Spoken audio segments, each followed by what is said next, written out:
तो आज हम जो पढ़ेंगे, आज वो कवर करेंगे हम कि जो हमारे सिस्टम के अंदर प्रोसेस रन हो रही होती हैं, उनको थोड़ा सा डिटेल्स में कवर करेंगे कि हम कैसे प्रोसेस मैनेज कर सकते हैं, कैसे हम देख सकते हैं कि कौन सी प्रोसेस रन हो रही है, सीपी यूटिलाइजेशन कैसे चेक कर सकते हो आप, स्वैप यूटिलाइजेशन कैसे चेक कर सकते हो, किसी कमांड किसी सर्विस को आपको रीस्टार्ट करना हो तो वो सारी चीजें कैसे कर सकती है।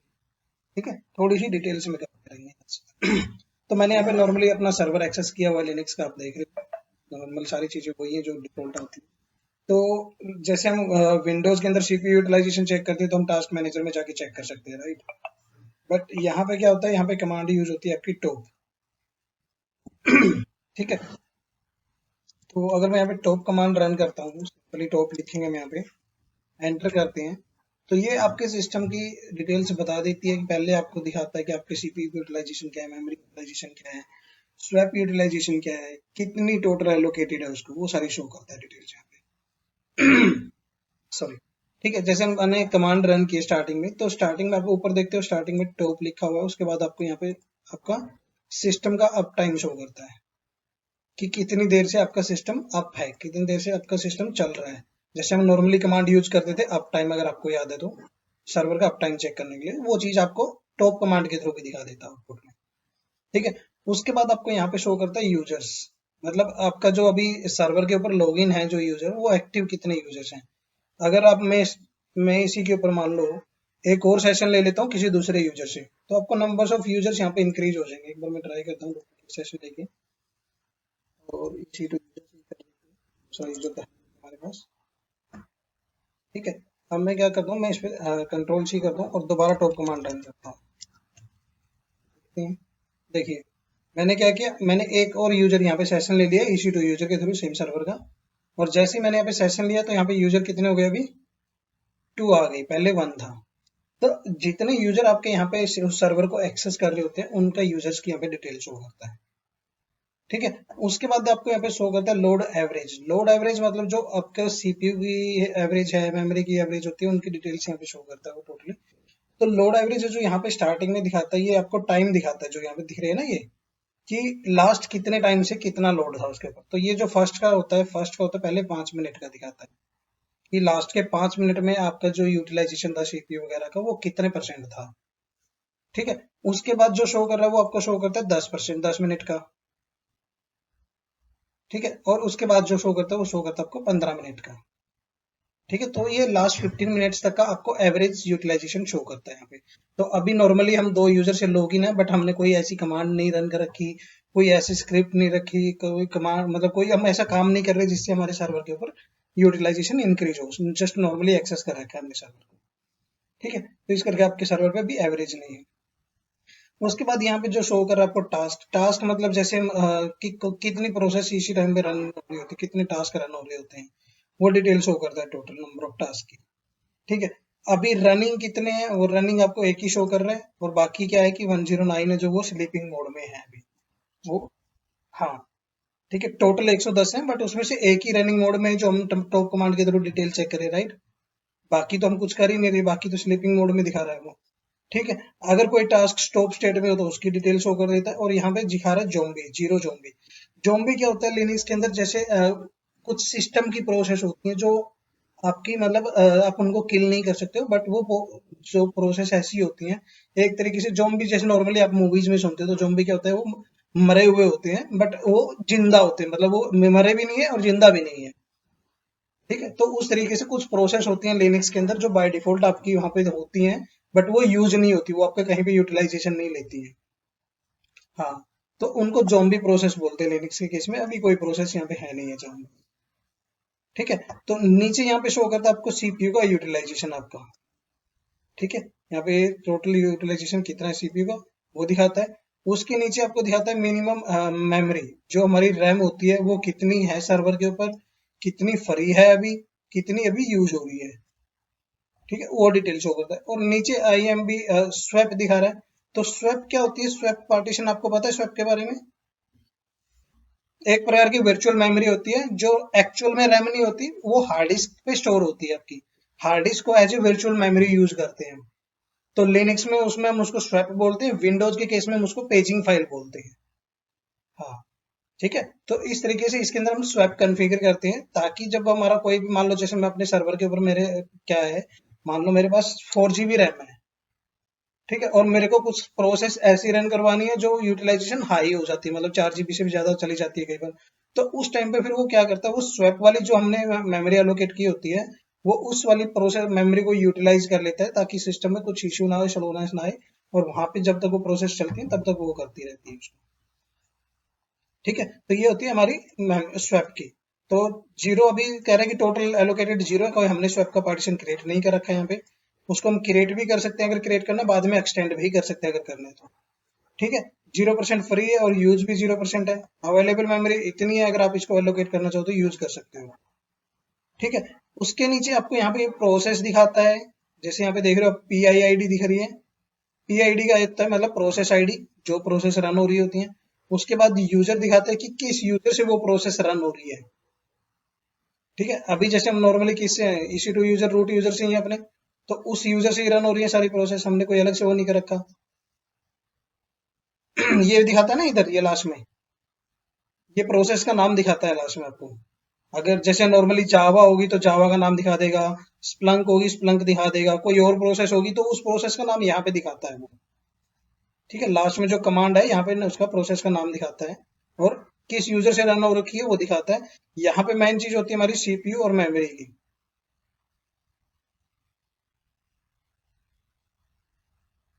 कौन सी? ये यूटिलाइजेशन दिखाता है ना, जैसे टॉप यूटिलाइजेशन, अभी तो यूटिलाइजेशन है ही नहीं है नॉर्मली, तो इस पे भी नहीं दिखाएगा। कोई जावा कोई प्रोसेस जब रन होगी, कुछ यूटिलाइज करेगी, वो तभी तो दिखाएगा ना आपको उसको। जैसे अभी आप देख रहे हो ऊपर, कभी कई कई बार यहाँ पे ऊपर टॉप कमांड वाली आ जाती है, जैसे ये आ गई है। तो अभी हम टॉप कमांड को यूज कर रहे हैं, तो उसकी वो कितना प्रोसेस यूज कर रही है, कितना है। जब वो हाई यूज करती है तो वो ऊपर आ जाती है, जब नहीं करती वो तो नीचे चली जाती है। राइट, तो वो उस तरीके से दिखाती है यहाँ पे। तो यहाँ पे होता है जो ये सीपीयू का होता है, इसका यहाँ पे सीपीयू एवरेज दिखाता है कि कितने परसेंट हो रहा है, और यहाँ पे आपको मेमोरी की यूटिलाइजेशन दिखाता है।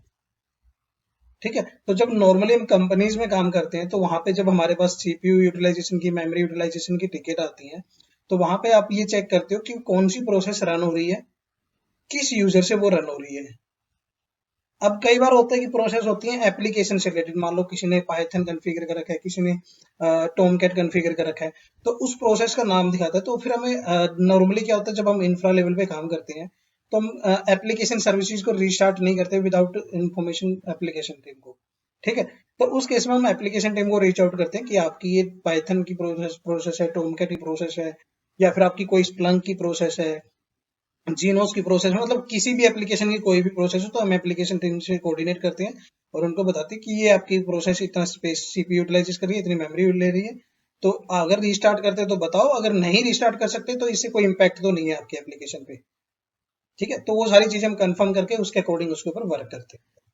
ठीक है, अगर नॉर्मली आपकी जो सर्वर से रिलेटेड होती है कुछ प्रोसेस, जैसे मान लो कोई स्प्लंक एजेंट है, तो स्प्लंक एजेंट जो नॉर्मली क्या होता है कि मॉनिटरिंग के लिए यूज करते हैं, तो ऐसी प्रोसेस को हम रीस्टार्ट कर सकते हैं। जैसे डीएस एजेंट होता है, जो ट्रेंड माइक्रो एंटीवायरस होते हैं, तो ऐसी प्रोसेस को हम रीस्टार्ट कर सकते हैं, बट वो डिपेंड होता है कंपनी कंपनी की प्रोसेस पे। ठीक है, तो अगर हम रीस्टार्ट कर सकते हैं तो उनको हम रीस्टार्ट कर देते हैं अपने एंड पे, और फिर देखते हैं कि अपना यूटिलाइजेशन नॉर्मल हुआ कि नहीं हुआ।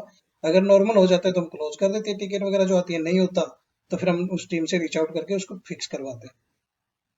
ठीक है, तो ये आपका होता है नॉर्मल टॉप कमांड की आउटपुट, जो हम चेक कर सकते हैं कि कैसे कौन कौन सी होती है।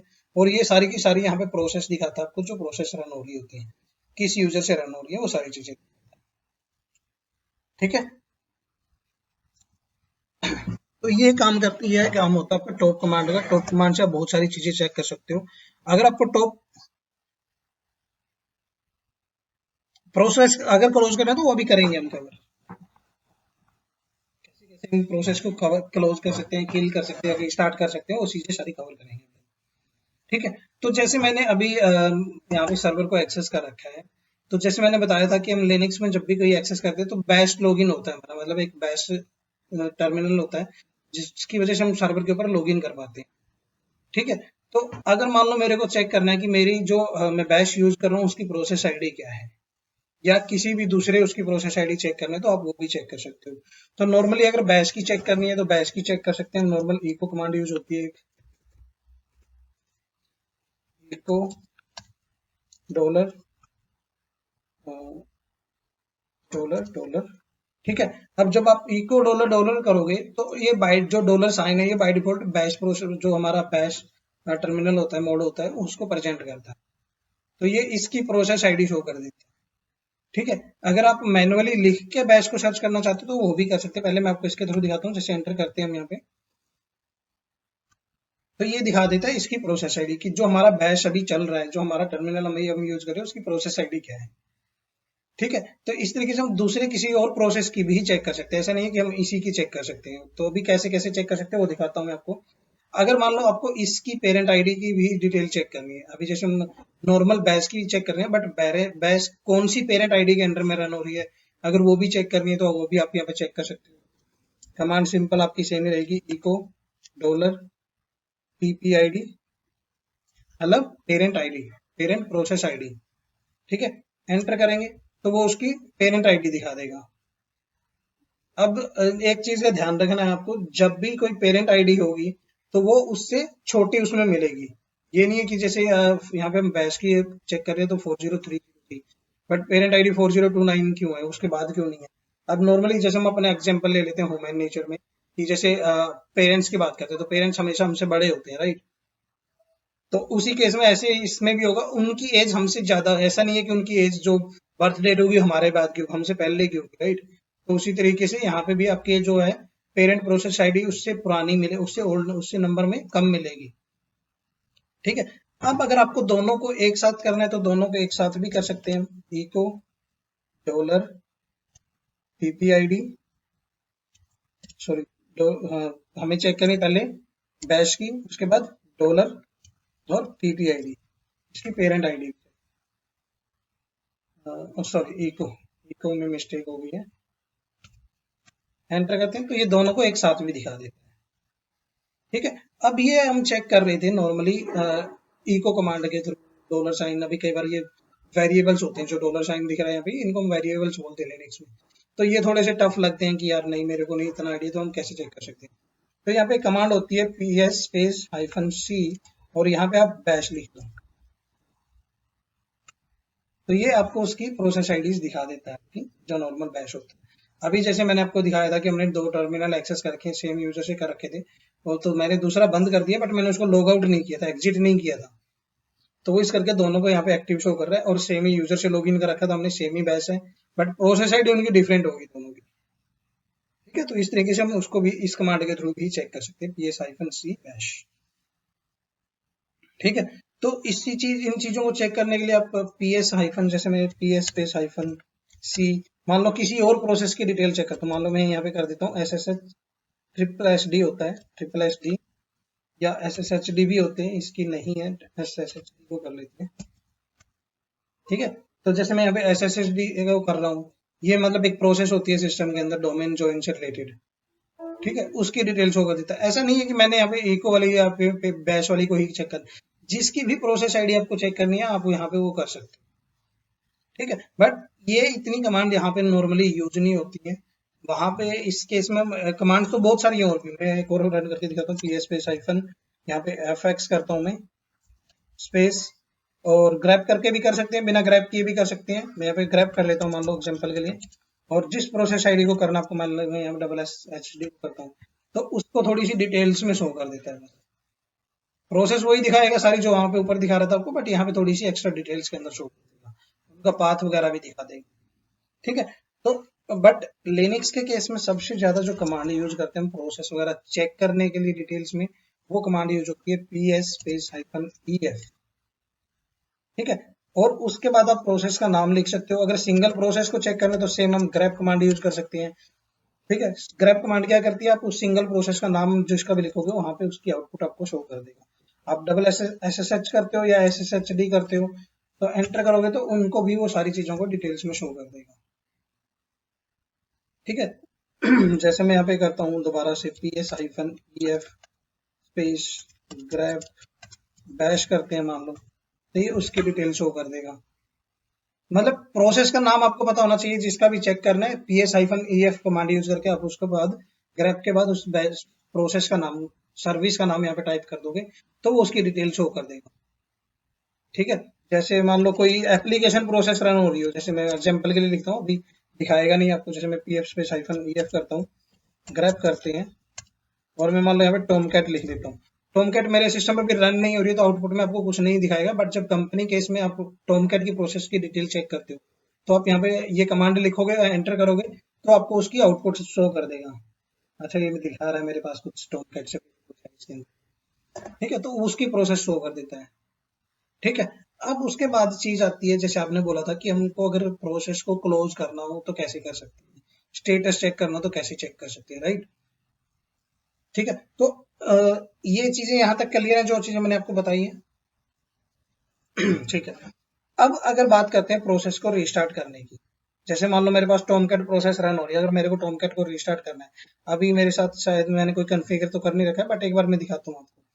तो पहले कमांड यूज होती थी लिनक्स के जो ओल्ड वर्जन होते थे, सर्विस स्पेस, तो सर्विस का नाम, जैसे मैं एग्जांपल के लिए यहाँ पे टॉमकैट लिख लेता हूँ, और उसका स्टेटस, जैसे स्टेटस चेक करना हो किसी भी कमांड सर्विस का, तो आप यहाँ पे ये कमांड यूज करते हो। तो ये अभी कह रहा है कि कुड नॉट बी फाउंड। अगर मान लो मैं इसकी जगह पे क्या करता हूँ, टॉमकैट की जगह पे स्टेटस तो रहने देते हैं, टॉमकैट की जगह पे मैं करता हूँ यहाँ पे SSHD को ले लेते हैं, एंटर करते हैं, तो यहाँ पे आपको शो करता है आपकी सर्विस का स्टेटस, कि आपकी सर्विस अभी किस स्टेट में है। ठीक है। आप यहाँ पे देख सकते हो सर्विस SSD स्टेटस, और ये कह रहा है कि redirecting to bin system CTL status SSD command. अब पहले वाले जो ओल्ड एडिशन आते थे लिनक्स के, जो मतलब 6 तक आते थे, तो हमारी सर्विस वाली ये कमांड चलती थी। बट अभी जो लेटेस्ट ऑपरेटिंग सिस्टम आ रही है लिनक्स के अंदर, उनके अंदर हमारी कमांड चलती है सिस्टम CTL स्टेटस और उस सर्विस का नाम, जिस सर्विस को आपको स्टार्ट करना है, स्टॉप करना है, रीस्टार्ट करना है, वो सर्विस का नाम लिखते हैं। ठीक है।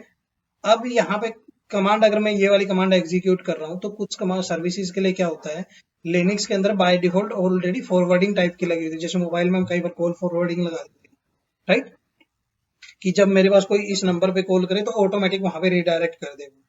ठीक है। तो सेम चीज यहाँ पे जब मैं सर्विसेज वाली कमांड यूज कर रहा हूँ, तो वो क्या कर रहा है, ऑटोमेटिक उसको रिडायरेक्ट कर रहा है कहाँ पे, बिन के अंदर सिस्टम CTL स्टेटस वाली कमांड के ऊपर, तो वो उसको रिडायरेक्ट कर देता है। नीचे उसका सर्विस का नाम दिखाता है, ठीक है, किस लिए वो यूज होती है, उसकी लोड एवरेज दिखाता है आपको यहाँ पे, और स्टेटस क्या है उसका, मतलब एक्टिव है, रनिंग, अगर मतलब आपकी सर्विस रनिंग स्टेट में, तो आपको एक्टिव और रनिंग दिखाएगा यहाँ पे।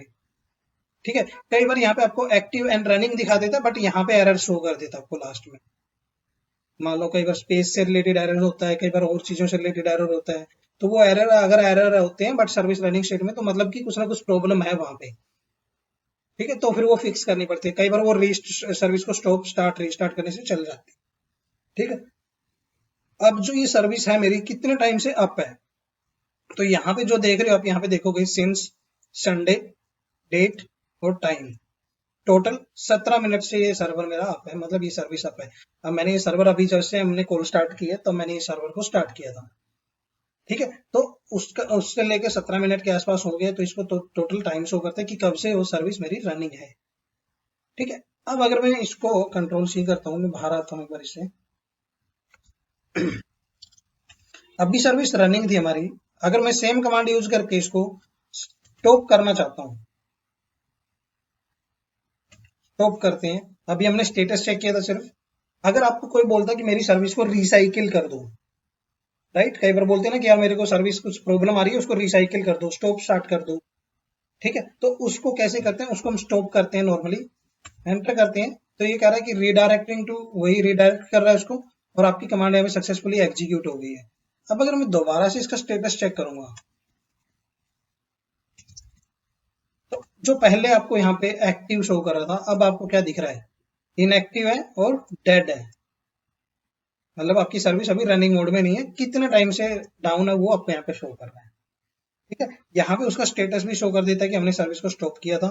यहाँ पे ये सारी चीज शो कर रहा है, deactivated, stopped, open SSH daemon service. ठीक है।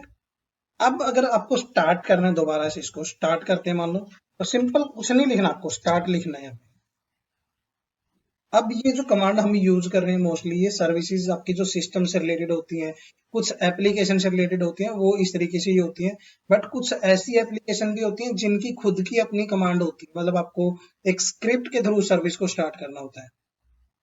तो फिर उस केस में क्या करते हैं, उस केस में आपको उस पाथ पे जाना पड़ता है जहां पे आपने वो एप्लीकेशन इंस्टॉल कर रखी है, और उस पाथ के अंदर आपकी एक फाइल, स्क्रिप्ट फाइल होती है, जहां पे आप उसको रीस्टार्ट कर सकते हो, स्टॉप स्टार्ट कर सकते हो। ठीक है, उन स्क्रिप्ट के थ्रू आप उस सर्विस को स्टॉप स्टार्ट या रीस्टार्ट कर। ठीक है, अभी मैं क्या कर रहा हूँ, मैं अभी सर्विस को स्टार्ट कर रहा हूँ मैनुअली। ठीक है, तो सर्विसेज और सर्विस का नाम जिसको हम स्टार्ट कर रहे हैं और उसका क्या करना है आपको स्टार्ट, तो मैं यहाँ पे एंटर करता हूँ सिंपली, और यहाँ पे देखो कि स्टार्ट के बाद वही चीज से आ रहा है रिडायरेक्टिंग टू, और स्टार्ट हो गई। अब अगर मैं दोबारा से स्टेटस देखता हूँ सर्विस का, तो अभी क्या शो कर रहा है आपको, एक्टिव है, रनिंग है, कितने टाइम से रनिंग है वो टाइम भी शो कर, यहाँ पे भी आपको वही सारी डिटेल शो कर देगा, पुराने वाले लोग उसके हट से। ठीक है, ये चीज क्लियर है। अब यही चीज जो हमने यहाँ पे की है, स्टॉप स्टार्ट की है, अगर मैं इसकी जगह पे रीस्टार्ट कमांड यूज करता हूँ, तो अब जैसे मैंने बताया स्टेटस कमांड होती है स्टेटस चेक करने के लिए, स्टार्ट कमांड होती है सर्विस को स्टार्ट करने के लिए अगर वो स्टॉप स्टेट में है। अगर ऑलरेडी सर्विस रनिंग है और आप दोबारा से कमांड रन करते हो स्टार्ट वाली, तो वो आपको दिखा देगा कि सर्विस ऑलरेडी रनिंग स्टेट में है, तो उसको मतलब रिस्टार्ट नहीं करना। उसके बाद अगर स्टॉप करना है तो आप स्टॉप कर सकते हो। नेक्स्ट कमांड होती है रीस्टार्ट वाली। रीस्टार्ट में क्या होता है, जैसे आपने किसी सर्विस को मान लो रीस्टार्ट करना है, ना कि स्टॉप करना, ना आपको उसको स्टार्ट करना, रीस्टार्ट करना है आपको, जैसे हम नॉर्मली सिस्टम को रीस्टार्ट करते हैं, राइट। तो उस तरीके से अगर आपको रीस्टार्ट करना है तो रीस्टार्ट कैसे करना है, तो सिंपल मैं यहाँ पे नाम लिखूंगा सर्विस के आगे और लिख दूंगा रीस्टार्ट, एंटर करेंगे तो सेम चीज वही रिडायरेक्ट कर रहा है सिस्टम सीटीएल वाली सर्विस पे। अभी सिस्टम सीटीएल वाली सर्विस भी कमांड भी यूज करके देखेंगे हम, और दोबारा से हम स्टेटस चेक करते हैं इसका। तो अभी ये आपको दोबारा से वही दिखा देगा कि 11 सेकंड से आपकी ये सर्विस आपकी रनिंग मोड में है। क्यों? क्योंकि हमने उसको रीस्टार्ट कर दिया दोबारा से। ठीक है, तो इस तरीके से आप स्टॉप कर सकते हो, स्टार्ट कर सकते हो, रीस्टार्ट कर सकते हो, स्टेटस चेक करना है तो स्टेटस चेक कर सकते हो। अब यही काम अगर आपको सिस्टम सीटीएल वाली कमांड के थ्रू करना है, तो आप यहाँ पे सिंपल लिखोगे सिस्टम लिखोगे और टैब की प्रेस कर दोगे तो आप यहाँ पे आ जाएगी। ठीक है, उसके बाद जब हम सर्विसेज वाली कमांड यूज कर रहे थे तो हम status, start, restart, stop last में लिख रहे थे, राइट। जब सिस्टम सीटीएल वाली कमांड यूज करेंगे तो हमें सिस्टम सीटीएल के बाद उसका नाम लिखना है कि हमें एक्ट क्या करवाना है, काम क्या करवाना है उससे। तो एग्जांपल के लिए मुझे स्टेटस चेक करना है, तो मैं यहाँ पे लिखूंगा स्टेटस, किस सर्विस का करवाना है उस सर्विस का नाम, यहाँ पे एसएसडी सर्विस। ठीक है, SCRVICE, एंटर करेंगे तो वो आपको उसका स्टेटस दिखा देगी। अब देखिए दूसरी चीज, यहाँ पे जब हम सर्विस वाली कमांड यूज कर रहे थे, तो आपको वो लास्ट में उसको एग्जिट करने के लिए कंट्रोल सी प्रेस करने के लिए बोला था, राइट। बट यहाँ पे उसने ऑटोमेटिक हमें वापस रूट वाले उस पर लेके आ गया, आपको कंट्रोल सी प्रेस करने की जरूरत नहीं, आप नेक्स्ट कमांड एग्जीक्यूट कर सकते हो। बाकी सारी इंफॉर्मेशन वही शो करता है जो वहां पे शो कर रहा था, जहां पे आपको रिडायरेक्ट कर रहा था, अब वो रिडायरेक्ट नहीं कर रहा क्योंकि हमने सिस्टम सीटीएल वाली कमांड यूज की है। सर्विसेज वाली कमांड में उसको रिडायरेक्ट कर रहा था सिस्टम सीटीएल वाली कमांड। ठीक है, बाकी एक्टिव वाली स्टेटस वही है, सिंस कब से रनिंग है, और उसकी क्या क्या स्टेटस है, मतलब यहाँ पे लॉग्स वगैरह शो करता है किस टाइम पे स्टार्ट हुई है, वो डिटेल शो करता है। अगर वही चीज स्टॉप, अभी हमें मान लो स्टॉप करना है, रीस्टार्ट करना है, मैं मान लो रीस्टार्ट करता हूँ इसको दोबारा से, तो आप यहाँ पे रीस्टार्ट लिख दोगे, एंटर करोगे, कमांड सक्सेसफुली एग्जीक्यूट होगी, दोबारा स्टेटस करते हैं तो आपको दिखा देगा कि 3 सेकंड लगेगा, दोबारा सर्विस हमारी स्टार्ट होगी, राइट। सेम अगर आपको रीस्टार्ट कर लिया, स्टॉप करना है तो आप स्टॉप भी कर सकते हो इसी कमांड के थ्रू। अब कमांड जैसे एग्जीक्यूट कर रहे हो तो सक्सेसफुली एग्जीक्यूट हो रही है, आपको भी एरर नहीं आ रहा। दोबारा स्टेटस चेक करते हैं तो आपको यहाँ पे वही मिलेगी, इनएक्टिव और डेड स्टेट में। यहाँ पे आपको शो कर देगा कि क्या है, successfully deactivated, stop open SSH server daemon, कितने टाइम से डाउन है वो दिखा देगा। स्टार्ट करनी है तो सेम कमांड दोबारा यूज कर लीजिए और आप सर्विस को स्टार्ट कर दीजिए। ठीक है, तो कोई भी किसी भी प्रोफाइल पे हो, अगर लिनक्स के अंदर कोई बंदा काम कर रहा है तो ये कमांड बहुत सारी यूजेज होती रहती है, आपको बस सर्विस का नाम पता होना चाहिए जिसको रिस्टार्ट करना होता है। आपको कमांड आपकी यही रहेंगी, सिस्टम सीटीएल या सर्विसेज वाली। उसके बाद सर्विस का नाम जो भी आपको रिस्टार्ट करना है, स्टॉप करना है, स्टार्ट स्टेटस चेक करना है, वो चीज चेक कर सकते हो। ठीक है, ये क्लियर है यहाँ तक अभी तक? ठीक है। अब जैसे हम चेक कर रहे थे कि मेरे सिस्टम के अंदर टोटल कितनी प्रोसेसेस रनिंग है अभी, और मैं चाहता हूँ कि वो ट्री स्ट्रक्चर में मेरे को दिखाई दे। तो कैसे करते हैं? बाय डिफॉल्ट सिस्टम के अंदर सिस्टम डी एक प्रोसेस होती है, जैसे मैंने आपको बताया था कि लिनक्स के अंदर हमारी एक रूट डायरेक्टरी होती है, राइट?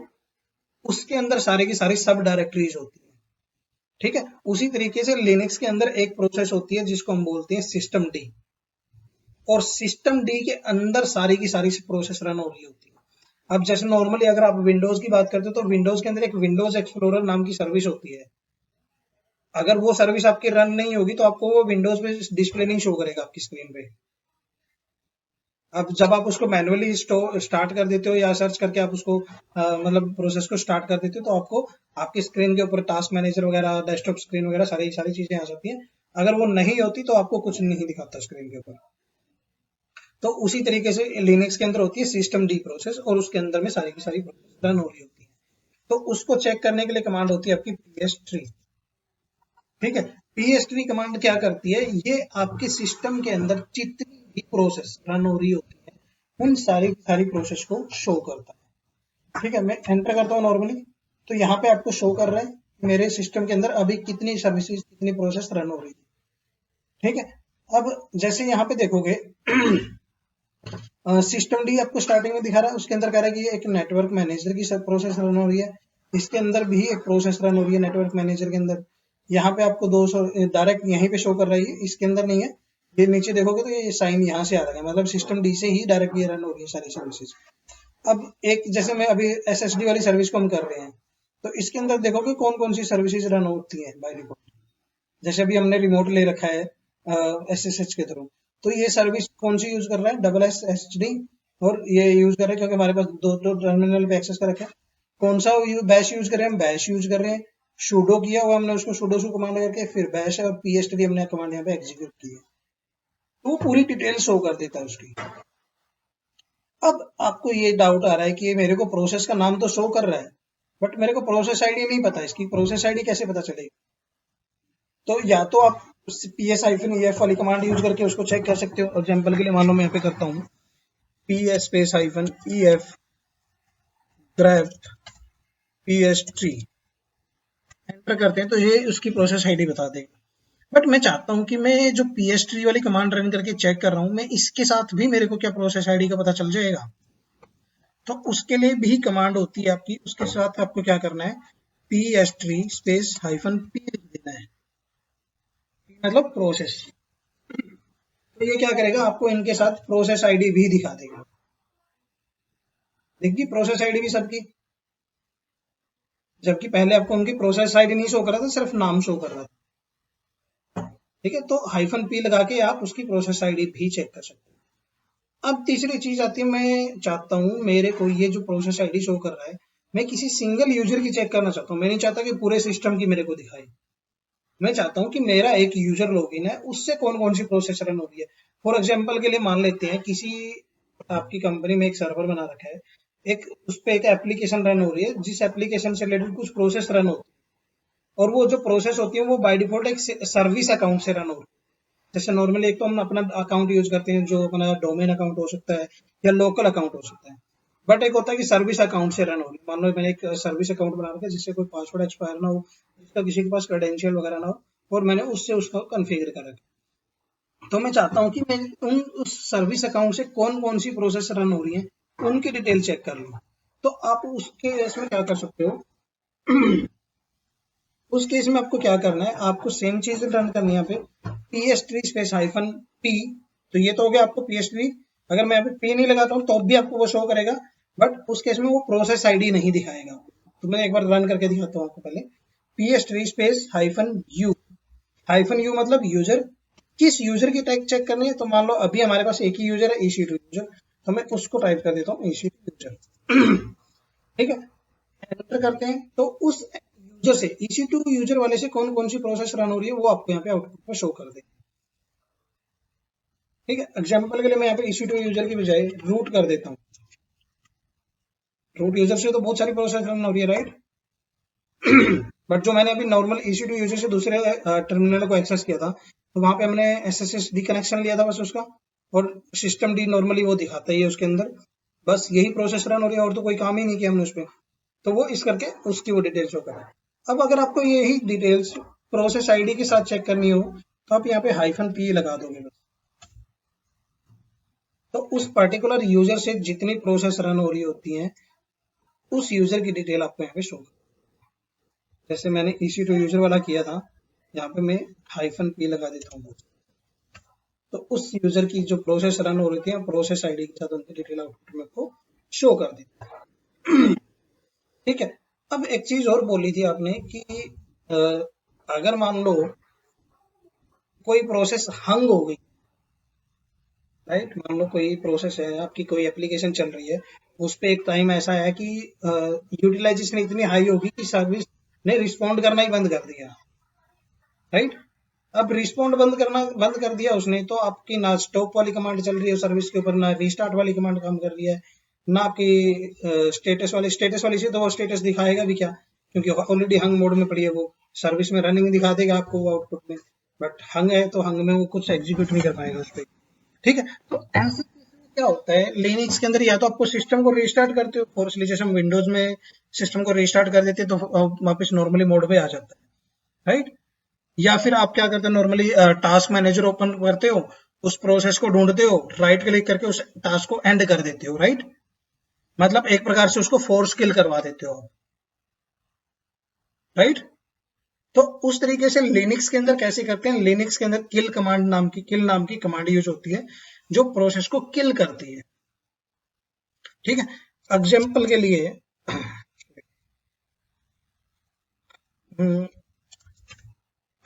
एग्जाम्पल के लिए मान लो मेरे पास कोई प्रोसेस रन हो रही है, जैसे मैं अभी बताता हूँ।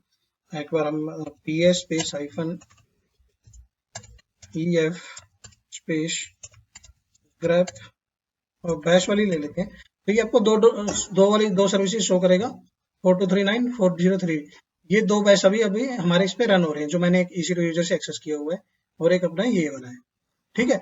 तो अगर मान लो आपको किसी प्रोसेस को किल करना है, ये एग्जांपल के लिए ले रहा हूं मैं, ये अभी यहाँ पे हुआ है, वो प्रोसेस किसी उसकी भी हो सकती है, एप्लीकेशन की भी हो सकती है। जैसे एग्जांपल के लिए हमने टॉमकैट लिया था, मैं मान लो टॉमकैट लेता हूँ एक बार एग्जांपल के लिए। ठीक है। मान लो यहाँ पे कोई एप्लीकेशन रन हो रही है टॉमकैट से रिलेटेड, और उसकी प्रोसेस आईडी ये शो करे, प्रोसेस आईडी और उसकी पेरेंट आईडी। ठीक है। आपको मान लो उस प्रोसेस को किल करना है, तो किल कमांड यूज होती है। ठीक है। किल स्पेस उसकी प्रोसेस का नाम लिख दो आप, या तो जैसे मैं यहाँ पे लिख देता हूँ टॉमकैट, या फिर आप उसी प्रोसेस आईडी लिख दो, जैसे मैं लिख देता हूँ यहाँ पे 4241, जो यहाँ पे आ रही है प्रोसेस आईडी आपकी। ठीक है। अगर मैं इसको किल करना चाहता हूँ, मैं इसको एंटर कर दूंगा, तो अभी एक्चुअल में हमारे पास कोई प्रोसेस है नहीं है टॉमकैट से रिलेटेड, ये आपको वैसे शो कर रहा है क्योंकि हमारी कोई एप्लीकेशन नहीं चल रही, कोई टॉमकैट हमने इसके अंदर कॉन्फ़िगर नहीं कर रखा, कुछ नहीं कर रखा, तो इस करके ये वैसे शो कर रहा है आपको। तो यहाँ पे वो क्या करेगा, उस प्रोसेस को किल कर देगा किल कमांड के थ्रू, जब भी कोई एप्लीकेशन को करते हो। अगर मैं अभी आपको यहाँ पे एक बार काम करते हैं, मैं इसको करके देखता हूँ, 4004 को करके देखते हैं, जो अपना जो दूसरा वाला टर्मिनल हमने एक्सेस किया था, जो हमने एग्जीक्यूट कर दिया। एंटर करते हैं तो यहाँ पे देखिए किल कमांड मैंने यूज की, और 4004 यहाँ पे मैंने यूज किया, मतलब उसका प्रोसेस का नाम, और यहाँ पे क्या किया मैंने उसको किल कर दिया। तो अब यहाँ पे सक्सेसफुली कमांड एग्जीक्यूट हो गई है, मेरे को कोई एरर नहीं दिया उसने। तो अगर आप किसी प्रोसेस को किल करना चाहते हो तो उसको आपको किल कर सकते हो, बट ये जो किल कर रहे हो ये नॉर्मल किल होता है आपका, मतलब ये फोर्सली किल नहीं करता उसको। तो कई बार ये किल कमांड जब हम किल करने की ट्राई करते हैं, प्रोसेस आपकी हंग मोड में होती है, तो ये उसको किल नहीं कर पाती है, तो फिर हम उसको फोर्सली किल करवाना होता है। तो उसके लिए कैसे करते हैं वो मैं बताऊंगा अभी आपको। बट नॉर्मल किल करना हो तो आप इस कमांड के थ्रू कर सकते हो, किल स्पेस उस प्रोसेस का नाम लिख दो यहाँ पे, या उसकी प्रोसेस आईडी लिख दो यहाँ पे, एंटर करोगे तो आपकी वो प्रोसेस किल हो जाएगी। अब मैं अगर दोबारा से बैश को एक बार ग्रैब करता हूँ, एंटर करते हैं, ओके अभी भी शो कर रहा है ये, बट क्योंकि वो रूट यूजर का सेशन है तो उसको किल नहीं किया इसने, बट इस तरीके से किल करते हैं। अब अगर मैं इसको दोबारा से किल करता हूँ, मैं एक बार फोर्सली किल करके देखता हूँ, तो फोर्सली किल करने के लिए कमांड होती है आपकी किल स्पेस -9। ठीक है। प्रोसेस आईडी मैंने की, तो देखो इसने मेरा क्या कर दिया, रिमोट ही डिस्कनेक्ट कर दिया इसने मेरा, राइट। टर्मिनली मेरा डिस्कनेक्ट हो गया, मेरे को अब दोबारा एक्सेस करना पड़ेगा सर्वर को। 1 मिनट रुको।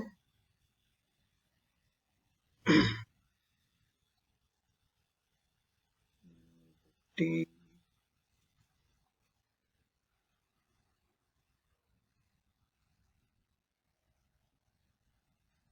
ये मेरे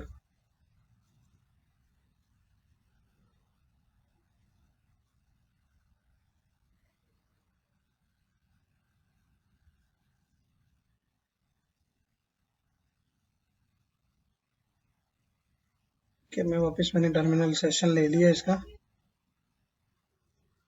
ठीक है, तो किल कमांड के तो देखो, जब वो किल कमांड मैंने सिंपल किल कमांड रन की थी तो उसने उसको कमांड तो एग्जीक्यूट कर दी, बट उसने उसको किल मतलब पूरी तरह से किल नहीं किया, क्योंकि हम उस सेशन के ऊपर ऑलरेडी थे, राइट। तो उसने उसको किल नहीं किया और कमांड एग्जीक्यूट कर दी। तो अगर वो ऐसा केस कोई होता है तो उस केस में हम क्या करते हैं, किल स्पेस -9 वाली कमांड यूज करते हैं फोर्सली किल करने के लिए। अब वो किल कमांड के बाद जो -9 लगा हुआ, उसके बाद जिस प्रोसेस को भी किल करना है उस प्रोसेस का नाम लिखते हो आप, और वो उसको फोर्सली किल कर देगा। अब दोनों में डिफरेंस क्या आता है? दोनों में डिफरेंस होता है, एक होती है नॉर्मल प्रोसेस किल करना, कि मान लो मैंने कोई प्रोसेस चल रही है नॉर्मल, मेरे को किल करवाना है तो मैं किल कर दूंगा, वो आपको जैसे नॉर्मली किल हो जाती है, आपको कोई मतलब प्रोसेस वाइज। जैसे हम सिस्टम को दो तरीके से रिस्टार्ट कर सकते हैं, एक होता है आपको रिस्टार्ट करना, दूसरा होता है आपने उसने फोर्सली बटन दबा दिया कीबोर्ड से लैपटॉप से और वो फोर्सली शट डाउन कर दिया। तो दोनों में डिफरेंस क्या हो गया? दोनों में डिफरेंस ये आ गया कि जब आपने पहले रीस्टार्ट किया कमांड के मतलब सर्वर को, अपने राइट क्लिक करके रीस्टार्ट पे जाके, तो अपने कमांड एग्जीक्यूट की रीस्टार्ट करने की, तो वो क्या करता है, पहले जो रनिंग एप्लीकेशन होती है उनको सबको क्लोज करता है, राइट। फिर वो सिस्टम को रीस्टार्ट करता है। अब दूसरे वाले प्रोसेस में क्या हो गया? दूसरी वाले में कि हमने उसको फोर्सली शट डाउन कर दिया, रीस्टार्ट कर दिया। अब उसने आपको इंटीमेट भी नहीं किया कि मेरे को कौन सी प्रोसेस रन हो रही थी, कौन सी फाइल सेव करनी थी, क्या करना था, कुछ नहीं बताया उसने। आपके सिस्टम को उसने शट डाउन कर दिया, रीस्टार्ट कर दिया, राइट। तो यही डिफरेंस यहाँ पे किल और किल स्पेस -9 में। ठीक है, किल स्पेस -9 कमांड होती है फोर्सली किल करने के लिए। वहां पे वो प्रोसेस वगैरह को मतलब स्टॉप नहीं करती, वो डायरेक्ट उसको किल कर देती। ठीक है, अब किल के साथ बहुत सारी कमांड्स यूज होती हैं, तो किल स्पेस -9 L आप यहाँ पे यूज कर सकते हो। तो किल के साथ कौन कौन सी प्रोसेस होती है कि ऐसे ऐसे यूज करते हैं, वो आपको यहाँ पे शो करता है डिटेल। किल स्पेस -L लिस्ट होती है, मतलब इसके साथ जो हम नंबर्स यूज करते हैं, जैसे मैंने यहाँ पे किल स्पेस -9 यूज की है। ठीक है, तो यहाँ पे देख सकते हो इनकी डिटेल। अगर इसको थोड़ा आपको कवर करना है तो नॉर्मली किल की कमांड दो ही यूज करते हैं हम जब हम हमारा कोई काम करते हैं, बाकी यहाँ पे बहुत सारी चीजें, बट किल और किल स्पेस -9 वाली ही कमांड यूज होती है अपने इंफ्रा में जब भी कोई काम करता है। ठीक है, बट इसके थ्रू आप चेक कर सकते हो कि कौन कौन सी कमांड होती है, कौन कौन से ऑप्शन होते हैं जो किल के साथ हम यूज कर सकते हैं। ठीक है, यहाँ तक क्लियर है सब कुछ अभी तक? ओके,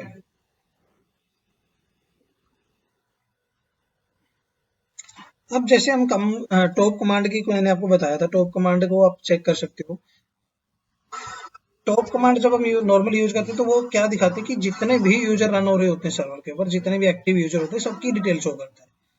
बट अगर आप चाहो कि किसी पर्टिकुलर यूजर की डिटेल चेक करनी है मेरे को, मतलब किसी एक यूजर की डिटेल चेक करनी है कि वो कितने परसेंट सीपीयू ले रहा है, कितने परसेंट मेमोरी ले रहा है, उसकी यूजर की यूटिलाइजेशन कितनी है, तो आप वहां पे वैसे भी चेक कर सकते हो। उसमें आप क्या करते हो, top space -u space user name, मैं लिखता हूँ EC2 यूजर, या अभी एग्जांपल के लिए मैं आपको EC2 यूजर दे रहा हूँ।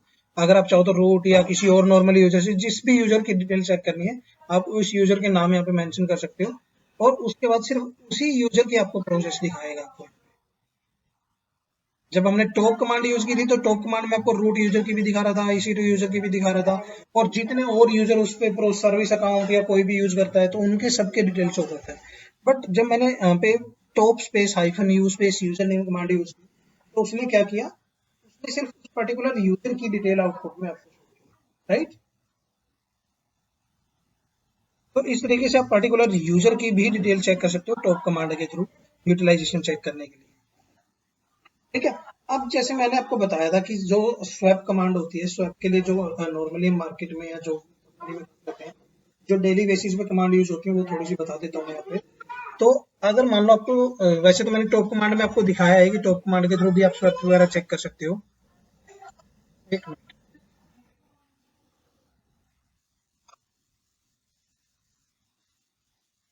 ठीक है। तो अगर जैसे मैंने टॉप के थ्रू भी बताया आपको कि टॉप के थ्रू भी आपको स्वैप की डिटेल दिखाता है यहाँ पे लास्ट ऑप्शन में, बट मैं चाहता हूँ कि मेरे को अलग से चेक पता चले कि मेरे पास जो स्वैप है वो कितनी है। ठीक है, मैं यहाँ पे क्या करता हूँ, स्वैप की डिटेल चेक करता हूँ, सिर्फ स्वैप की, मेरे को नहीं चाहिए सीपीयू वगैरह की डिटेल नहीं देखनी मेरे को रैम की डिटेल नहीं देखनी, मेरे को सिर्फ स्वैप की इंफॉर्मेशन चेक करनी है। तो वो कैसे चेक कर सकते हो, तो उसके लिए कमांड होती है आपकी फ्री स्पेस हाइफन एम। ये जो कमांड होती है ये आपको मेमोरी और स्वैप की डिटेल आउटपुट में शो करेगा। सीपीयू की डिटेल, कौन सी प्रोसेस रन हो रही है, वो सारी डिटेल्स नहीं दिखाएगा। ठीक है, अगर मैं यहाँ पे एंटर करता हूँ तो ये आपको दिखा देगा आपकी मेमोरी कितनी है, टोटल यूज कितनी है, फ्री कितनी है, और नीचे आपको स्वैप का दिखा देगा कि स्वैप आपकी है कितनी है, कितनी यूज हो रही है, कितनी फ्री है। ठीक है, जो पहले हम वहां पे उस कमांड के थ्रू चेक कर रहे थे, टॉप कमांड में दिखा रहा था, तो टॉप कमांड में भी आउटपुट यही दिखा रहा था, मेमोरी और उसके, बट वहां पे वो और बहुत सारी इंफॉर्मेशन शो कर रहा था जो कंफ्यूज कर देती है, राइट। तो फ्री स्पेस हाइफन कमांड के थ्रू आप ये चीजें यूज करके चेक करके कर सकते हो, सिर्फ पर्टिकुलर मेमोरी और स्वैप की डिटेल। ठीक है, अगर आप यहाँ पे मान लो आपकी केबीज के अंदर है ये चीज, तो केबी में चेक करनी, तो आप यहाँ पे के लिख दो, आपकी केबी के अंदर वो डिटेल शो करता है, एम एमबी में शो करता है, के केबी में शो करता है। ठीक है, तो ये चीज ध्यान रखना आप। अगर मैं फ्री स्पेस हाइफन एम करता हूँ तो एमबी में उसकी कितनी डिटेल है, कितनी सारी चीजें हैं, वो सारी दिखाएगा। के करूंगा तो वो केबी में दिखाएगा कि उसके टोटल साइज कितना है केबी के अंदर। फिर आपको वो 1024 से आप डिवाइड करके उसको निकाल सकते हो कि कितना है एक्चुअल साइज। ठीक है, आप इसको जी भी यूज कर सकते हो। जी आपको यहाँ पे जीबी में शो करता है, अगर जो अभी है हमारी है मेमोरी वगैरह है वो टोटल जीबीज वगैरह में नहीं है, तो इस करके आपको ये 00 शो कर रहा है। बट कंपनीज में जब होते हैं तो वहाँ पे तो आपको बहुत सारी रैम होती है, स्वैप भी 4 4 जीबी 8 8 जीबी की होती है, तो वो आपको आउटपुट में शो कर देता है उनके डिटेल्स। ठीक है, एक और होता है, कई बार बोलते हैं कि मेरे को स्वैप को बढ़ाना है, मान लो मेरी स्वैप का स्पेस है जो मान लो 2 जीबी है, मेरे को उसको 3 जीबी या 4 जीबी करना है। तो उस केस में हमें स्वैप का जो हमारी सर्विस होती है स्वैप को हमें ऑन ऑफ करना पड़ता है। जैसे नॉर्मल या तो आप रीस्टार्ट करते हो, शट डाउन करते हो सिस्टम को, तो वहां पे हम क्या करते हैं स्वैप को ऑन ऑफ कर लेते हैं। तो उसके लिए कमांड सिंपल स्वैप ऑन और स्वैप ऑफ होती है। अगर मैं अभी फ्री कमांड यूज करता हूँ यहाँ पे, तो अभी यहाँ पे आउटपुट दिखाएगा नहीं क्योंकि स्वैप तो हमारे पास ऑलरेडी यूज में नहीं है। बट स्वैप ऑन के थ्रू आप स्वैप ऑन कर सकते हो और स्वैप ऑफ कर सकते हो इसको स्वैप। एक बार मैं यहाँ पे देखता हूँ अगर मेरे को दिखाता है, जो स्वैप का तो पार्टीशन ही क्रिएट नहीं है ना हमारा कोई। ठीक है, तो स्वैप ऑन कमांड होती है आपकी स्वैप को ऑन करने के लिए, एक्टिवेट करने के लिए, और स्वैप ऑफ होती है आपकी उसको ऑफ करने के लिए। ठीक है, उसको ऑफ कर सकते हैं। बट अभी हमारे इसमें है नहीं है, हमारे केस में हमने स्वैप क्रिएट नहीं कर रखा है, तो इस करके आपको स्वैप वगैरह शो नहीं करता। स्वैप वगैरह क्रिएट कैसे करते हैं, नई हार्ड डिस्क लगानी है तो वो सारी चीजें अभी करते हैं, थोड़ी सी और डिटेल्स में हम कवर, मतलब अभी कम से कम आधा घंटा तो कर ही सकते हैं एटलीस्ट हम। डिस्क मैनेजमेंट का टॉपिक है अभी हमारा। तो डिस्क मैनेजमेंट के अंदर क्या क्या चीजें होती है, वैसे तो जब हम पूरा डिस्क मैनेजमेंट का करेंगे तो उसके अंदर बहुत सारी चीजें, और जितनी बार भी हम डिस्क मैनेजमेंट में मान लो मैं अगर कोई सर्वर के ऊपर नई डिस्क लगाऊंगा, उसकी पार्टीशन क्रिएट करूंगा, तो सारे के सारे स्टेप होते हैं जो वो रिपीट होते रहते हैं। ठीक है, तो अभी मैं कुछ बेसिक कमांड्स बताता हूँ जो हमारी यूज होती हैं इससे रिलेटेड।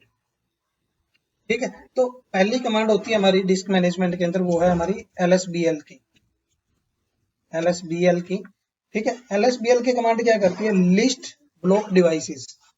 जो हमारे सिस्टम के अंदर ब्लॉक डिवाइसेस मतलब जो स्टोरेज लगे होते हैं, जो स्टोरेज डिस्क होती है, वो कोई भी हो सकती है, अपनी कोई किसी भी टाइप की हार्ड डिस्क हो सकती है, मतलब नॉर्मल आईडी, साटा, स्काजी, एनवीएमई डिस्क, तो किसी भी तरह की हो सकती है, बट वो जितनी भी सर्वर के अंदर लगी होती है तो LSBL के उनको लिस्ट करवाता है आपको। अगर आपको इसकी डिटेल भी चेक करनी है, मान लो मैं यहाँ पे आपको मैन स्पेस LSBL के करता हूँ, एंटर करती हूँ, तो ये दिखा देता है आपको यहाँ पे उसका मैनुअल, जो LSBL की कमांड है उसका मैनुअल क्या है। तो ये दिखाता है लिस्ट ब्लॉक डिवाइसेस। ठीक है, ये यहाँ पे देख भी सकते हो, list information about all available और specified block devices. The LSBL के command read the sys file system and DB to gather information, मतलब ये कुछ पे फाइल्स होती हैं जिसके अंदर अपनी इंफॉर्मेशन होती है डिवाइसेस की और स्टोरेज की। तो LSBL के वहां से उन इंफॉर्मेशन को कैप्चर करता है और आपको आउटपुट में शो करवा देता है। ठीक है, और भी डिटेल में देखना तो नीचे आपको यहाँ पे और भी डिटेल मिलेंगी, बहुत सारी चीजें होती हैं LSBL के साथ, बट आप इतना ही देखो कि LBS के क्या काम करती है, ब्लॉक डिवाइसेस को लिस्ट करवाती है आपकी। ठीक है, LSBL के मैं करता हूँ, यहाँ पे एंटर करता हूँ, यहाँ पे आपको आपकी डिस्क की डिटेल शो करता है। यहाँ पे अभी हमारे केस में हमारा सर्वर के ऊपर एक ही डिस्क हमने अटैच कर रखी है जिसका नाम है XVDA। ठीक है, XVDA ये डिस्क हमने अटैच कर रखी है। अब ये X साइन क्यों आ रखा है, ये साइन आ रखा है क्योंकि जैसे मैंने ये सर्वर क्रिएट कर रखा है AWS के ऊपर। अगर मैं आपको AWS के ऊपर जाके दिखाऊं, मान लें ये सर्वर मैंने AWS के ऊपर क्रिएट कर रखा है। अगर मैं इसके स्टोरेज में जाता हूँ तो यहाँ पे जो मेरी डिस्क है वो आपको यहाँ पे दिखेगी कि ये आपकी /dev/SDA यहाँ पे अटैच्ड है। तो इसका मतलब यहाँ पे है जो आपका डिवाइस है इसके अकॉर्डिंग यहाँ पे बाय डिफॉल्ट X आपका जो प्रेजेंट करता है वो प्रेजेंट करता है कि हमारा ये AWS सर्वर है। ठीक है, तो इस करके वहां से जो हम यहाँ पे डिवाइस डिस्क टाइप साइन करते हैं उसके अकॉर्डिंग वहां पे वो आता है डिस्क। अभी हम जब नेक्स्ट इसके ऊपर मैं एक और डिस्क ऐड करूंगा तो यहाँ पे दिखाऊंगा मैं वो भी करके आपको। ठीक है, तो यहाँ पे आपको डिस्क का नाम दिखाता है, यहाँ पे उसके अंदर जितने भी लॉजिकल वॉल्यूम बने हुए हैं इसके अंदर, वो वॉल्यूम होते हैं, जो नॉर्मल पार्टीशन होते हैं वो कैसे करते हैं मैं आपको वो भी करके दिखाऊंगा डिटेल्स में कि हम कैसे मैनुअली क्रिएट कर सकते हैं। अभी इतना देखो कि हमारे पास एक 10 GB की डिस्क लगी हुई है, यहाँ पे आप साइज चेक कर सकते हो उसका, और यहाँ पे उसका क्या है वो डिस्क है, ये कहीं पे भी माउंटेड नहीं शो करा, मतलब ये डिस्क कहीं पे भी माउंटेड नहीं है, बट इसके अंदर कुछ लॉजिकल वॉल्यूम है वो जो माउंटेड किए हुए हैं। अब माउंट वगैरह कैसे होते हैं अभी इस पे कंफ्यूज मत होना, अभी जब हम पार्टीशन वगैरह क्रिएट करेंगे कैसे डिस्क को यूज कर सकते हैं वो सारी सारी चीजें मैं आपको क्लियर बताऊंगा कैसे माउंट करवाते हैं। अब जैसे नॉर्मली आप कोई विंडोज के ऊपर डिस्क लगाते हो तो डायरेक्ट आप उस डिस्क को यूज नहीं कर सकते, राइट। पहले आप उस डिस्क को करते हो, एक्टिवेट करते हो कि वो डिस्क आपके MBR में रहेगी या GPT में रहेगी, राइट। फिर उसके ऊपर आप फाइल सिस्टम असाइन करते हो कि वो आपको NTFS फाइल सिस्टम रखना है, कौन सा फाइल सिस्टम रखना है, राइट। मतलब डिस्क को फॉर्मेट करते हो, फॉर्मेट करने के बाद आपको ड्राइव लेटर वगैरह असाइन करते हो कि कौन सा ड्राइव लेटर देना है, उसके बाद फिर आप उस डिस्क के अंदर कुछ डाटा वगैरह डाल सकते हो। तो सेम प्रोसेस लिनक्स के अंदर भी होती है, आप पहले डिस्क को अटैच करते हो, डिस्क को अटैच करने के बाद आप सर्वर के ऊपर उसको ऑनलाइन लेके आते हो, ऑनलाइन लेके आने के बाद आप उसको पार्टीशन क्रिएट करते हो, पार्टीशन क्रिएट करने के बाद आप उसके ऊपर फाइल सिस्टम असाइन करते हो, मतलब फाइल सिस्टम असाइन करते हैं मतलब उसको फॉर्मेट करते हैं। ठीक है, फॉर्मेट करने के बाद आप उसको माउंट करते हो किसी लोकेशन के ऊपर कि कहाँ पे आप उसको माउंट करवाना चाहते हो, किस फाइल सिस्टम के अंदर आप उसको माउंट करवाना चाहते हो। तो उस फाइल सिस्टम के ऊपर माउंट करवाने के बाद ही आप उस डिस्क को यूज कर सकते हो, अदरवाइज आपको उसको यूज नहीं कर सकते। तो ये सारी चीजें कैसे करते हैं हम वो सारी चीजें हम करेंगे अभी धीरे धीरे। ठीक है, तो LSBL की कमांड क्या करती है, आपको लिस्ट ऑफ ब्लॉक डिवाइसेस की शो करती है। अगर थोड़ी सी और डिटेल में देखना है तो आप यहाँ पे LSBL के -F -F कमांड रन करते हो तो ये आपको साथ में उसकी फाइल सिस्टम और UUID वगैरह डिटेल शो कर देती है। ठीक है, अब जैसे मैंने यहाँ पे कमांड रन की थी नॉर्मल LSBL की, तो नॉर्मल LSBL के कमांड में उसने क्या किया, आपको डिस्क के टाइप दिखा दिया, उनका साइज दिखा दिया और कहाँ पे माउंटेड है वो दिखा दिया, बट उसके ऊपर फाइल सिस्टम कौन सा साइन है वो नहीं दिख रहा, पता चल रहा आपको यहाँ पे, राइट। ठीक है, यहाँ पे आपको UUID होती है बाय डिफॉल्ट, तो वो यू जैसे अपने मोबाइल के अंदर क्या होता है IMI नंबर होता है, राइट। तो इसी तरीके से इसके अंदर लिनक्स के अंदर कोई भी डिस्क अटैच होती है तो उसमें क्या होता है कि एक UUID डिफाइन करता है लिनक्स, और उस UUID के थ्रू ही वो उसको पहचानता है कि ये डिस्क कौन सी है, कहाँ पे ये माउंटेड की हुई है, कैसे काम कर रही है, इनकी एंट्री कहाँ कहाँ पे होती है, वो भी सारी चीजें करेंगे। ठीक है, ये इसकी होती है UUID नंबर। तो जैसे यहाँ पे देख भी रहे हो, पहले नाम दिखा रहा है, फिर फाइल सिस्टम दिखा रहा है, फिर फाइल सिस्टम वर्जन दिखा रहा है, फिर लेबल दिखा रहा है और फिर UUID नंबर दिखा रहा है, तो ये UUID नंबर। ठीक है, उसके बाद ये कह रहा है कि फाइल सिस्टम अवेलेबल कितनी है, कितने % यूज हो रही है, तो कहाँ पे वो फाइल सिस्टम माउंटेड है, जैसे /boot/EFI है, /boot पे है और ये स्लैश के ऊपर, तो ये माउंटेड है इनके ऊपर। तो अभी जो इंफॉर्मेशन हमने चेक की है ये थोड़ी सी वो होगी, अगर इससे भी ज्यादा डिटेल आपको चेक करनी होती है तो हम fdisk कमांड के थ्रू चेक कर सकते हैं, जैसे हम रन कर रहे थे fdisk कमांड। fdisk कमांड के थ्रू आप उस चीज को चेक कर सकते हो। ठीक है, तो मान लो मैं यहाँ पे fdisk स्पेस हाइफन एल करता हूँ, तो ये क्या करेगा, आपको जितने भी सिस्टम के अंदर, अभी हमारे पास एक ही डिस्क है, उसके अंदर कुछ लॉजिकल वॉल्यूम बने हुए हैं, बट लॉजिकल वॉल्यूम की भी डिटेल आप देखोगे तो आपको पूरी तरीके से समझ में नहीं आ रही कि कैसे क्या क्रिएटेड है। तो अगर मैं fdisk command space hyphen L करता हूँ, पहले एक चीज ये ध्यान रखना है, जो ये fdisk कमांड हम रन कर रहे हैं, ये रूट यूजर से रन होती है या फिर sudo privilege होते हैं, वही यूजर उसको रन कर सकता है, सब इसको रन नहीं करवा सकते। ठीक है, अब मैं fdisk space hyphen L command run करता हूँ, ये आपको थोड़ी सी और डिटेल्स में शो कर देता है इंफॉर्मेशन आपकी डिस्क की, और सिस्टम के अंदर जितनी भी डिस्क लगी होंगी वो सारी की सारी डिस्क की इंफॉर्मेशन शो करता है यहाँ पे fdisk space hyphen L command के द्वारा। तो जैसे यहाँ पे शो कर रहा है आपको डिस्क है, उसका टाइप क्या है वो शो कर रहा है, कितने जीबी उसका साइज है वो शो कर रहा है, और यूनिट सेक्टर वगैरह सारी डिटेल शो करता है। नीचे उसके बताता है कि ये डिस्क लेवल टाइप क्या है, इसका मतलब जीपीटी लेवल है, ये एमबीआर है, वो चीज शो करता है। और नीचे उसके अंदर वो दिखाता है कि उसके अंदर कौन कौन से वॉल्यूम्स बने हुए, कौन कौन सी पार्टीशन बनी हुई, कितना कितना स्पेस उनको हमने एलोकेट कर रखा है। ठीक है, वो डिटेल आपकी यहाँ पे आउटपुट में शो करता है। अब यही चीज आप पर्टिकुलर मान लो किसी एक डिस्क की चेक कर रहे हैं तो वो भी कर सकते हो। हमारे पास एक ही डिस्क है, बट अगर आपको और डिटेल में चेक करना है तो आपको, मान लो मेरे पास 5 डिस्क लगी हुई है सर्वर के ऊपर, बट मेरे को डिटेल एक ही डिस्क की चेक करनी है। मान लो जब मैं fdisk space hyphen L command run करूंगा तो आउटपुट मेरे को सारे की सारी डिस्क की कमांड शो करेगा अगर 5 डिस्क लगी होंगी तो। बट मैं चाहता हूँ कि मैं किसी एक डिस्क की आउटपुट देखना चाहता हूँ, तो आप यहाँ पे क्या कर सकते हो, fdisk स्पेस हाइफन एल और यहाँ पे लिखोगे dev इस सॉरी स्लैश उस डिस्क का नाम, जैसे मेरे पास यहाँ पे क्या है XVD है, मैं यहाँ पे लिखता हूँ XVD, उस डिस्क का नाम लिखूंगा, एंटर कर दूंगा तो मेरे को उसी डिस्क की आउटपुट शो करेगा बस। बाकी जो 4 डिस्क और लगी होंगी उनकी आउटपुट मेरे को नहीं दिखाएगा। ठीक है, इस तरीके से आप एक डिस्क, सिंगल डिस्क की डिटेल चेक कर सकते हो। ठीक है, अभी हम वो सारी चीजें कवर करेंगे कि पार्टीशन कैसे क्रिएट करते हैं नॉर्मली fdisk कमांड के थ्रू, क्या क्या ऑप्शन आते हैं, आपको सारी चीजें हम कवर करेंगे।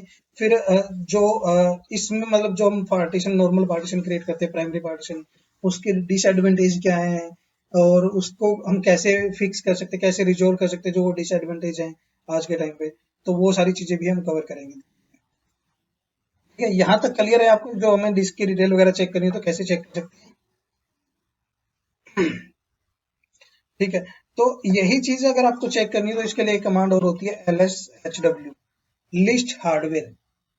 ठीक है, तो इस कमांड के थ्रू भी आप डिटेल चेक कर सकते हो, ये आपको डिटेल में शो करती है, बट ये आपको और डिटेल भी शो करती है जो हार्डवेयर आपके सिस्टम पे कनेक्टेड होते हैं, जैसे इनपुट आउटपुट डिवाइसेस भी दिखा रहा है यहाँ पे, ये देख रहे हो तो उनकी भी डिटेल शो करता है, जो इथरनेट फिजिकल लगा हुआ है उनकी डिटेल भी शो करता है डिस्क के साथ साथ, जो लिस्ट हार्डवेयर कमांड यूज करते हैं। तो सीपीयू की डिटेल शो कर रहा है यहाँ पे, फर्मवेयर की डिटेल शो कर रहा है, तो ये और बहुत सारी डिटेल आपको शो करता है, जो आप अगर देखना चाहते हो तो देख सकते हैं। ठीक है, उसके बाद एक इम्पोर्टेंट कमांड होती है, आज की लास्ट कमांड करेंगे हम इसको, उसके बाद फिर इवनिंग में सेशन करेंगे कि हम एक नई पार्टीशन, नई डिस्क कैसे अटैच कर सकते हैं, उसको पार्टीशन कैसे क्रिएट कर सकते हैं, कैसे हम उसको फाइल सिस्टम असाइन कर सकते हैं, फिर वो इवनिंग में हम कवर करेंगे, जब भी आपके पास टाइम लगे एक बार मेरे को। ठीक है, आज मैं घर पे ही रहूंगा। तो लास्ट कमांड होती है कि फॉर एग्जांपल के लिए मान लो आप अपने लैपटॉप पे काम कर रहे हो या कहीं कंपनी में काम कर रहे हो, आपके पास एक डिस्क थी 40 GB की या 400 GB की, अब आपका उसका 400 GB स्पेस फुल हो गया है, बट आपने क्या किया, अपने दूसरी हार्ड डिस्क रिप्लेसमेंट में मंगवा ली आपने, वो 400 GB के बजाय, कई बार आप देखते हो ना कि एक्सचेंज ऑफर मिलते हैं, जैसे ऑनलाइन हम चेक करते हैं, मान लो आपको नया मोबाइल लेना, आप पुराने वाला एक्सचेंज में दे देते, राइट, तो आप पुराने वाले को क्या करते हो, रीसेट कर देते हो।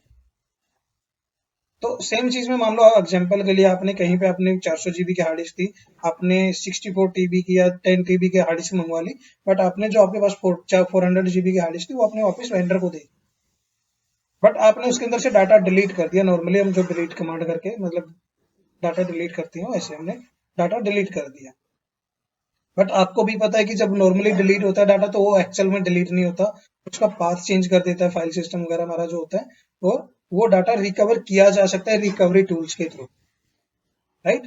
तो ऐसे केस में अगर आपको अपनी सिस्टम की हार्ड डिस्क को फॉर्मेट करना है, क्लीन करना है, तो कैसे करते हो, उसके लिए कमांड यूज होती है आपकी एक bad block space hyphen WS, तो फिर उस डिस्क का नाम आप यहाँ पे लिख इसको भी करना है। मान लो मैं यहाँ पर एग्जाम्पल के लिए यहाँ पे XVDA ले लेते हैं और आप ये कमांड को एंटर करोगे तो ये क्या करेगा, इस डिस्क को इरेज कर देगा, इसके अंदर आपका कोई डाटा नहीं रहेगा। ठीक है, तो ये कमांड होती है नॉर्मली लिनक्स के अंदर। लिनक्स ये मैंने आपको जैसा बताया कि लिनक्स के अंदर इतनी पावरफुल कमांड्स होती है जो आपको इंटीमेट भी नहीं करती और आप अपने ऑपरेटिंग सिस्टम की फाइलों को भी डिलीट कर सकते हैं, जबकि विंडोज के अंदर आप ऐसा नहीं कर सकते, आपको वो एरर दे देगा अगर आप वो करोगे तो। लिनक्स के अंदर rm space hyphen RF command use करते हैं तो आपको नहीं पूछता वो कुछ भी, वो उसको डिलीट कर देगा। एग्जाम्पल के लिए मैं भी आपको रन करके दिखाता हूँ, मेरे सर्वर को क्रैश कर देगा, उसको रिकवर कर सकते हैं। ठीक है, तो मैं अभी आपको एग्जाम्पल के लिए वो कमांड रन करके दिखाऊंगा। तो मैं देखो यहाँ पे जैसे करता हूँ, कौन सी कमांड थी हमारी, मैंने आपको बताया था कि /cd/boot के अंदर क्या होती है, हमारी ऑपरेटिंग सिस्टम की फाइल होती है, राइट। ठीक है, ls स्पेस हाइफन l। अब मैं इनमें से मान लो grub2 को डिलीट कर दूं। मैंने जैसे आपको बताया कि लिनक्स कितना पावरफुल है और इसकी कमांड rm स्पेस RF इतनी पावरफुल कमांड है कि मैं अगर इसकी ये grub वाली फाइल को डिलीट कर दूं तो ये मेरा ऑपरेटिंग सिस्टम को क्रैश कर देगा अभी। ठीक है, मैं करता हूँ grub, ठीक है, एंटर करता हूँ, क्या हुआ, फाइल मेरी डिलीट होगी, राइट। मेरे को इसने कोई वार्निंग भी नहीं दी। अब मैं क्या करता हूँ, मैं सिस्टम को एक बार रीस्टार्ट करता हूँ। अब यहाँ पे ले लेते हैं एग्जाम्पल के लिए, एक बार यहाँ पे स्क्रीनशॉट दिखाता हूँ आपको इसका, सर्वर का जो चल रहा है, गेट इंस्टेंस स्क्रीनशॉट। ठीक है, अभी यहाँ पे स्क्रीनशॉट में क्या दिख रहा है आपको, ये लॉगिन इन्फॉर्मेशन के ऊपर दिख रहा है, राइट। अब मैं क्या करता हूँ, मैं सर्वर को रीस्टार्ट कर देता हूँ, init6 कमांड के थ्रू। मेरा सर्वर का रिमोट क्या हुआ, डिस्कनेक्ट हो गया।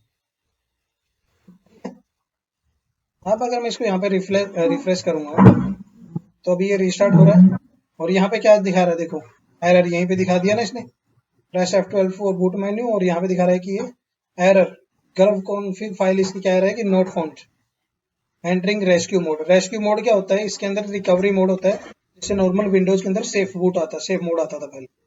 तो यहाँ से हम इस फाइल को दोबारा से कॉपी करवा सकते हैं। वो कैसे करते हैं वो आने वाले लेक्चर में मैं आपको करके दिखाऊंगा। ठीक है, बट अभी ये फाइल डिलीट हो गई है तो ये मतलब मेरा ऑपरेटिंग सिस्टम मैंने क्रैश कर दिया है।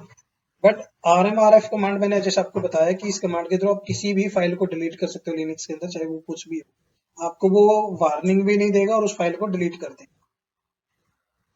तो अभी हमारा जैसे ऑपरेटिंग सिस्टम यहाँ पे क्रैश हो चुका है तो हमें इसको रिकवर करवाना पड़ेगा वो करने।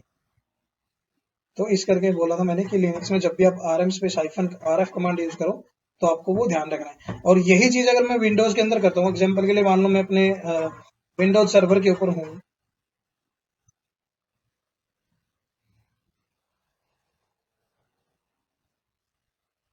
अगर मान लो मैं इसके अंदर से कोई सिस्टम विंडोज के अंदर से कोई फाइल डिलीट करने की कोशिश करूँ तो ये मेरे को नहीं डिलीट करने देगा। क्यों? क्योंकि वो बता देगा कि ये ऑलरेडी यूज में है अभी, राइट। वो आपको वार्निंग दे देता है। बट लिनक्स के केस में आपने जो rm space RF command use की उसमें आपको कोई वो वार्निंग नहीं देता। ठीक है, तो आज इतना करके देखो आप। अभी फिर इवनिंग में करते हैं एक बार क्लास, एक 1.5 घंटे की जितना टाइम लगता है, और उसके अंदर फिर हम डिस्क मैनेजमेंट को डिटेल्स में कवर करें।